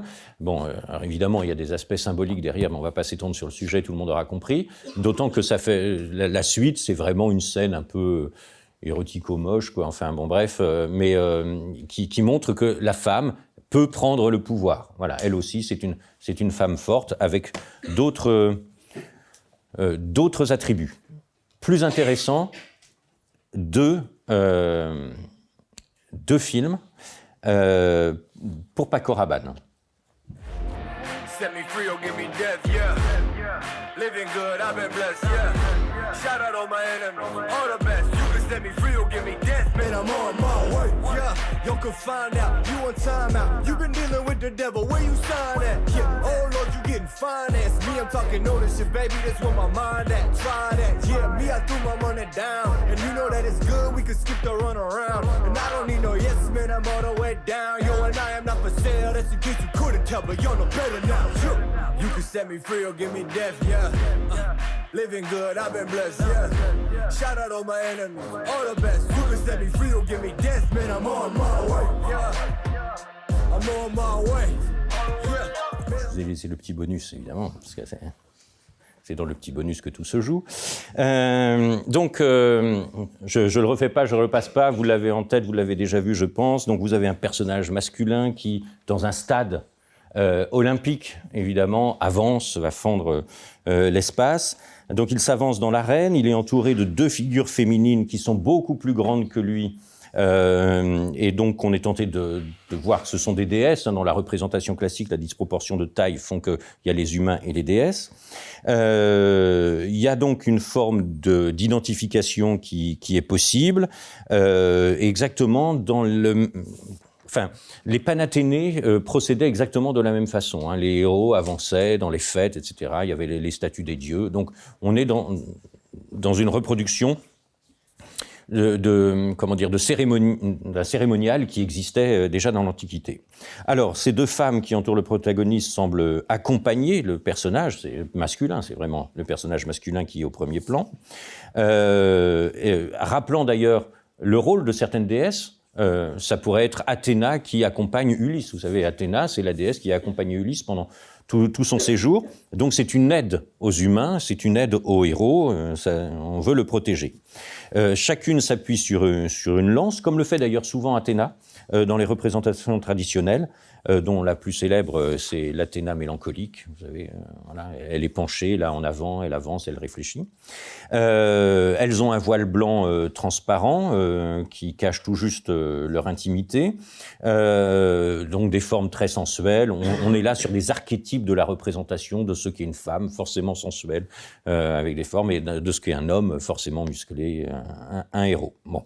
Alors le nom même du parfum Invictus, invaincu, pour ceux qui n'avaient pas compris, mais j'en doute, n'apparaît qu'au moment où le héros a balayé d'un revers de main le groupe des hommes en tenue de footballeur qui couraient vers lui et qui se confondent dans une espèce de pluriel et de blanc totalement anonyme. Donc il y a un fait de contraste qui apparaît, il est devant lui, et puis les autres sont derrière, ils se ressemblent tous, et qui explose par ce même geste, ils volent en éclats, il n'y a plus de comparaison, il n'y a plus de compétition possible, il a tué le game, quoi. Donc le héros est évidemment un héros omniscient, tout-puissant, capable de tout, dès qu'il porte Invictus. Et comme rien n'est laissé au hasard, c'est la chanson de Kanye West, comme je le disais, qui sert de bande-son. C'est bien du domaine du power dont il est question. Alors, donc il avance. Un autre personnage féminin arrive derrière. Vous savez, on a l'impression qu'elle fait un arrêt, là, elle glisse sur l'arène. Elle pointe le doigt vers le héros, le désignant comme le vainqueur du jour, évidemment, celui qui sera aimé des dieux, avant de passer devant des personnages titanesques, barbus, qui évoquent Zeus et Jupiter. D'ailleurs, il y en a un qui, avec son bâton, frappe le sol, et il y a bien des étincelles. Donc on est vraiment face à Zeus et à la foudre du maître des lieux. Donc les références à Athéna et à Zeus nous mettent bien dans cette espèce de panthéon de la masculinité, il faut le dire, hein, c'est une affirmation très forte de la masculinité dans toute sa puissance, de la virilité extrêmement affirmée, comme si les marques avaient du mal à se défaire de représentations schématiques qui structurent nos sociétés. Bon, et même quand il s'agit d'Athéna, n'oublions pas, hein, Athéna, elle est quand même née armée de la tête de son père. Donc on est dans quelque chose qui est extrêmement marqué. Alors, le protagoniste est baigné dans une pluie d'éclairs, les flashs, tout ça, là. Et puis on le retrouve doté d'un trophée de victoire qu'il porte sur l'épaule. Bon, c'est le parfum. Hein. Réapparaît derrière lui la figure féminine géante. Des pans entiers de son vêtement, de son voile, semblent s'envoler, donc elle se retrouve nue. Alors on ne voit pas parce qu'il est juste devant, mais ça donne le sentiment qu'elle est devenue un ange, comme d'autres anges pourraient apparaître, la couleur blanche, la pureté, etc. Bon. La publicité semble se terminer donc sur l'image du parfum qui prend lui-même une forme de trophée de victoire. Bon. Mais l'histoire ne s'arrête pas là, vous l'avez vu, le spectateur a le droit à ce petit bonus dont je parlais. Le vainqueur, qui est un vaincu, rentre au vestiaire avec son trophée. Il est accueilli par 5 charmantes jeunes femmes assises sur un banc, nues sous de légers voiles blancs, mais qui semblent pour le coup bien humaines cette fois-ci. Bon, c'est la petite récompense du guerrier, j'imagine.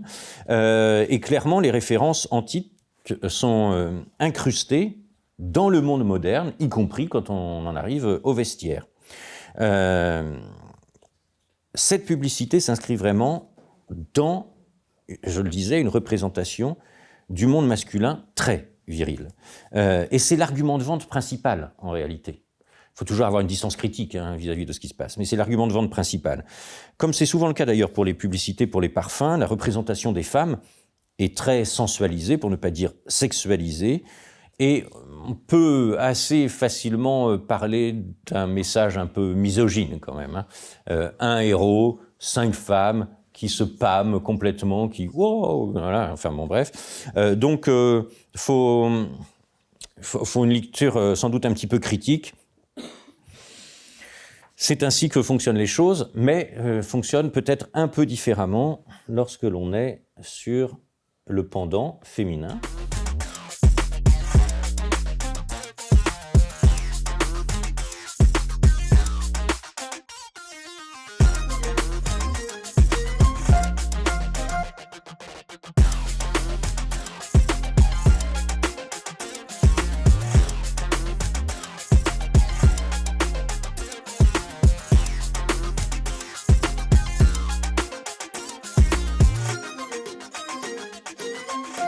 Même schéma, en réalité, même schéma.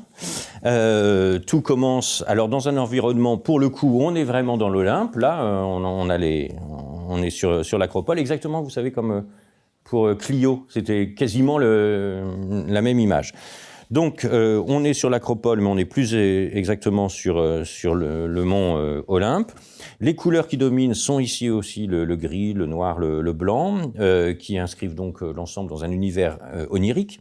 Tout comme la publicité Invictus, les références spatio-temporelles sont assez troublées. Il semblerait que nous soyons dans un monde antique, mais également dans un monde moderne. Dans un monde moderne, comme en témoigne l'arrivée du bolide, évidemment, la présence d'une espèce de barre de radio absolument gigantesque, mais on a aussi énormément de références à l'Antiquité grecque, donc personnages géants, uniquement masculins cette fois, qui peuvent rappeler donc la figure de Zeus. On a l'impression qu'il y a un ennui absolument terrible, qui règne dans ce lieu, tout le monde s'en kikine, et on a l'impression que chacun tapote des doigts en attendant que ça se passe. Bref, dans l'Olympe, il n'y a rien de très intéressant qui intervienne, mais comme dans toute bonne histoire, il faut un événement perturbateur. Donc cet événement perturbateur, c'est le bolide qui est affublé d'ailes blanches et qui peut représenter soit les ailes d'Eros, soit les ailes d'Hermès, soit le motif de Pégase, comme on l'avait évoqué tout à l'heure. Donc on est ici...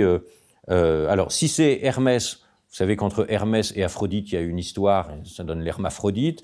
Si c'est entre Eros et Aphrodite, vous savez que Eros, c'est le fils d'Aphrodite.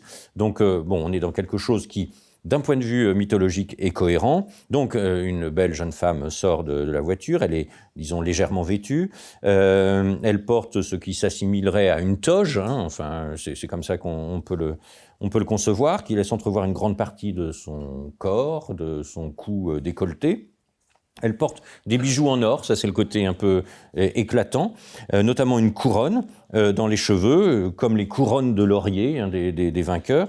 Et elle est évidemment si belle qu'elle en fait tourner la tête, y compris aux statues. Donc là, un côté un peu étonnant et merveilleux qui apparaît.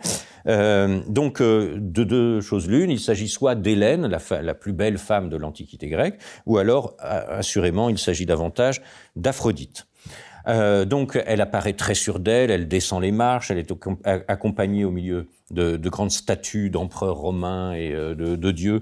Elle est accompagnée de deux autres femmes formant une trilogie comme dans les Trois Grâces, et on retrouve les mêmes motifs. Une fois qu'elle est en bas, pour réveiller tout le monde, elle claque des mains, et hop, elle attire soudain l'attention de tout le monde. 3 hommes sortent de leur torpeur, et la jeune femme continue son chemin, et tous semblent se retourner sur son passage au fur et à mesure qu'elle avance, sans même... et il y a même quelqu'un au-dessus de la colonnade, un dieu qui se retourne pour l'apercevoir. Au passage, petite surprise pour le spectateur, il y a un clin d'œil à la publicité pour Invictus, puisque c'est le même acteur que l'on retrouve qui est assis, dont deux femmes sont en train de s'occuper, a priori, elles sont derrière, comme ça, bon. Mais quand il regarde celle qui est en train de passer, elles sont jalouses, parce qu'évidemment, la femme est jalouse, enfin, vous voyez les messages subliminaux, et elles s'en vont, elles cassent l'amphore et tout, et qu'il se débrouille, et lui semble, pour le coup, être très sensible à la beauté qui est en train de passer devant elle. Bon, il y a une revendication claire d'un parallèle avec la campagne précédente, la campagne publicitaire précédente. On est dans 2 volets d'une publicité qui marche donc en double... en double visage. Donc la storytelling continue en quelque sorte, presque un volet Adam et puis un volet Ève, quoi. Enfin, vous avez le truc absolument parfait. Donc on est dans une forme de commencement du monde, et ce sera avec Invictus et Olympéa. Alors elle se baigne tout habillée dans un bassin, se retourne vers le spectateur, il y a quelque chose qui est un peu Cléopâtre, si vous voulez, ou alors Vénus, qui naît de cette eau, ou alors c'est encore le bain de Diane. Diane est très souvent représentée, Artémis est très souvent représentée dans un bain. Voilà. Donc, si c'est Diane, c'est-à-dire si c'est Artémis, il y a quand même implicitement une mise en garde. Il faut faire attention, parce que Diane, c'est la déesse chasseresse. C'est celle qui peut décocher des flèches aussi. Donc il faut se méfier, parce que cette puissance-là, c'est une toute puissance de cette jeune femme, dont il vaut mieux éviter le courroux. Quoi qu'il en soit, il s'agit de promouvoir un pouvoir quasi divin, qui ne passe plus par les muscles, pour le coup, comme chez l'homme, mais qui passe par quelque chose de beaucoup plus intime, qui peut être remplacé par quelque chose de beaucoup plus intime. Idée des conquêtes qui peuvent fonctionner sans que pour autant... on soit obligé de passer par la force. Alors, cette douceur, la forme du flacon vient l'accompagner, c'est beaucoup plus rond, évidemment. Donc il y a cette symétrie, cette géométrie qui montre qu'on est vraiment dans un monde maîtrisé, mais pour autant on n'est plus dans la force un petit peu abrupte de l'urne de vainqueur que portait Invictus. Le bonus est assez intéressant, parce que là pour le coup c'est un clin d'œil qui dit autre chose. En effet, lorsqu'elle entre dans le vestiaire, 2 hommes, pas 5, 2 hommes sont là, mais là où les femmes, dans une espèce de sourire, attendaient l'arrivée du vainqueur, là, les 2 mecs en question qui sont en train de prendre leur douche, ils sont nus, et le premier geste qu'ils font, c'est de couvrir le kiki pour éviter que la femme soit en train de le regarder, comme quoi la virilité tient quand même à très peu de choses. Voilà. Et c'est le signe. Donc il y a une espèce de clin d'œil un peu ironique pour dire c'est donc là que vous mettez toute votre force, parce qu'il semble quand même relativement penaud à la visite de la femme. Donc il y a un petit clin d'œil assez intéressant qui me pousse à regarder les choses un petit peu plus loin, parce qu'il y a un message subliminal. Il y a un message subliminal qui est donné, y compris par la publicité, qui joue une forme de soft power. Il ne faut pas l'oublier. La publicité dit quelque chose de son époque. Et nécessairement, il y a des anciennes publicités qui ne fonctionnent plus du tout, ça ne marche pas, mais la publicité veut toujours dire quelque chose de son époque. À Athènes et à Rome, l'image ne sert pas à vendre. Dans l'Antiquité, ça ne sert pas à vendre. Ça sert à faire croire au pouvoir qu'a la chose. Quand le marketing moderne mobilise l'Antiquité, il ne cherche pas seulement à séduire, il cherche à légitimer. Et l'Antiquité devient une réserve de légitimation symbolique. Et c'est là que le marketing cesse d'être véritablement ou totalement commercial. Le marketing peut très bien devenir un objet politique. Il peut devenir un objet politique au sens fort de ce qu'est la politique, c'est-à-dire la production d'une adhésion collective à quelque chose. Et c'est là qu'il assure, ce marketing, son soft power. Alors, je vous propose un petit détour culturel. À Rome, il s'agit de rendre le pouvoir visible, cohérent, reconnaissable. Et avec l'empereur Auguste, notamment, l'Empire diffuse des portraits sur les pièces de l'empereur. Cette diffusion d'une même image à tout le monde fait qu'il y a une forme d'unification par l'image symbolique d'une croyance collective. Il y a donc un pouvoir de l'image politique fort, car autour d'une même image, on peut réunir un imaginaire commun. On comprend que, et l'Empire le comprend, qu'une loi et qu'un visage, comme le nez de Cléopâtre, peut changer le visage du monde. Même visage partout, même jeunesse partout, même calme partout, même tension érotique partout. Qu'il s'agisse des statues, qu'il s'agisse des monnaies, qu'il s'agisse des bas-reliefs, chacun a sous les yeux et en permanence des images semblables. Rome invente quelque chose, particulièrement Rome, invente quelque chose qu'aujourd'hui on pourrait appeler la cohérence. Comme une marque a besoin de cohérence. Il y a besoin de cohérence d'une marque.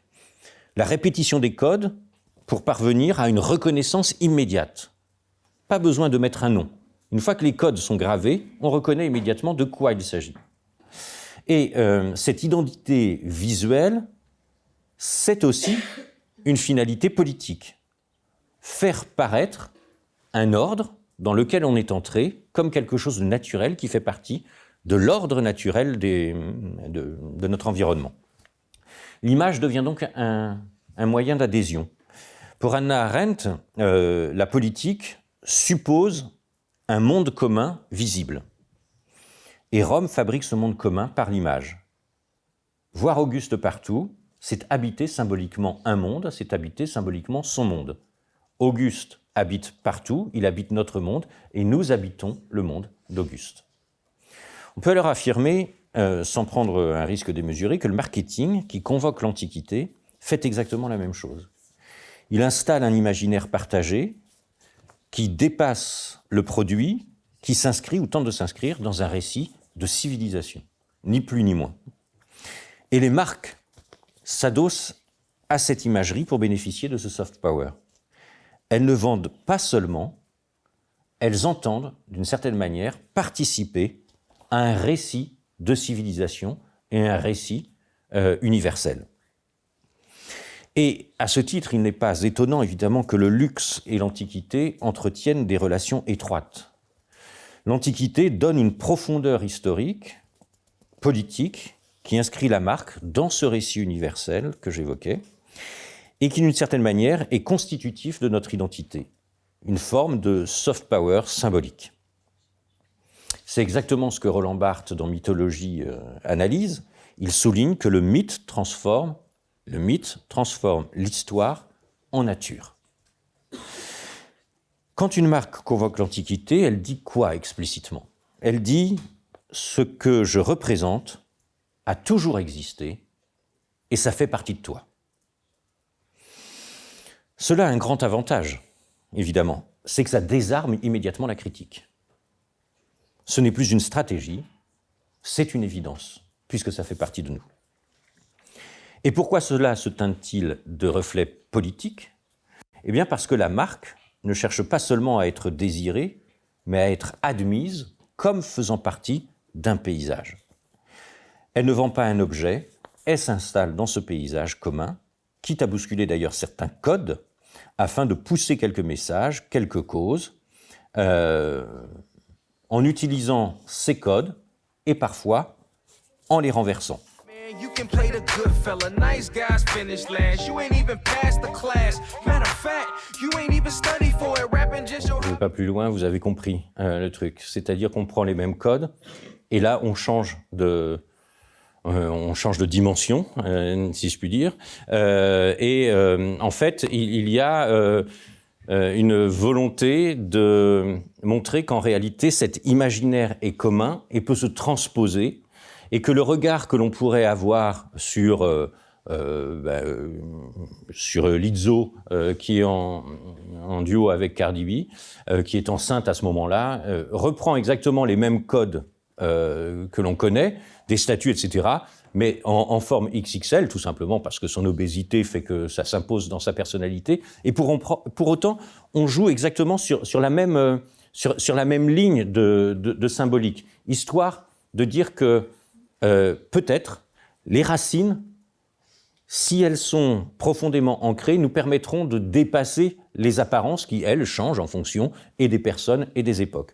Donc ça peut être un message politique fort, de la même façon qu'il y a, pour Pepsi, des images des femmes fortes qui seront présentées, alors avec des chanteuses.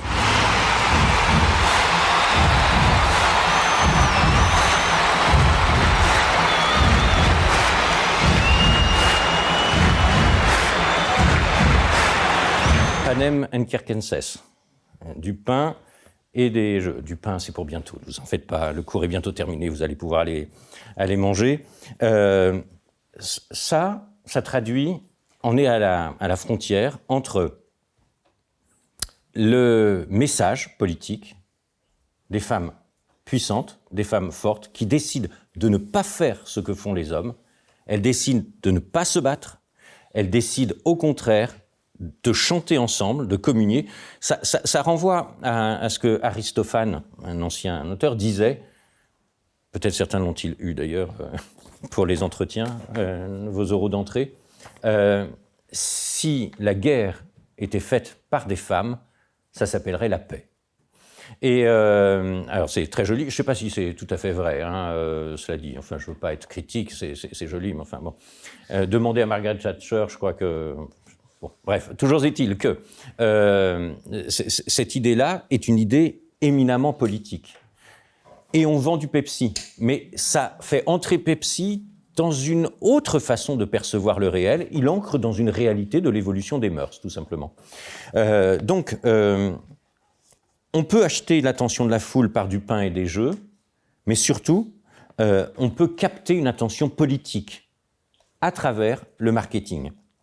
Alors, il y a le pendant, vous avez pour Orangina, vous pourriez le trouver, vous avez l'empereur également. Il y a quelque chose de beaucoup moins moderne, évidemment. Le tout, en fait, c'est de proposer un message puissant, majeur de persuasion, en remplaçant l'argument individuel par le message collectif. Alors, on pourrait continuer sur bien des points, parce qu'il y a des choses qui sont un peu ratées. Vous avez une pub pour Renault, encore, comme ça nous rapproche de la fin puisque c'était le début, pour une voiture, un 4x4, qui s'appelle Koleos. Le choix, je ne sais pas qui l'a choisi, ce mot Koleos, mais il est assez étonnant quand même. Parce que Koleos, ça signifie, par le latin, Koleus, c'est la bourse dans laquelle on retenait des pierres, des billes, etc. Et ça a donné, en français, couille, tout simplement. Donc c'est ça. Et en grec, koléos, ça veut dire vagin. Or, je ne vous le passe pas parce que le temps passe, mais la pub, étonnante, présente sous le mode d'une Odyssée. On a l'impression on revisite Ulysse, le même profil, la barbe, tout ça, la même histoire, les énigmes. Bon, Ulysse, un type qui passe son temps à entrer dans sa voiture et à faire le tour du monde, de vivre des aventures. Il y a des messages subliminaux qui jouent, vous voyez, sur un imaginaire très sexualisé pour le coup, à travers un mot, c'est relativement étonnant. Bon, je ne sais pas qui a choisi Koléos, mais ils ne sont pas toujours très, très futés. La question pour terminer, c'est de savoir si l'Antiquité, c'est un alibi ou c'est quelque chose qui est intéressant. Est-ce qu'on est entre la manipulation intellectuelle ou est-ce qu'on est dans une forme de nécessité ? En réalité, on peut dire que l'Antiquité, d'une façon générale, a quelque chose de rassurant. Elle est rassurante parce qu'elle donne l'impression que ce qui est vendu, d'abord, a toujours un peu existé. Ça fait partie de quelque chose qui n'est pas du neuf absolu et que c'est universel. Je vous renvoie à Bourdieu de ce point de vue-là. L'Antiquité, en fait, n'est pas convoquée pour faire ancien. Ça n'aurait absolument aucun sens aujourd'hui. Elle est convoquée pour faire indiscutable.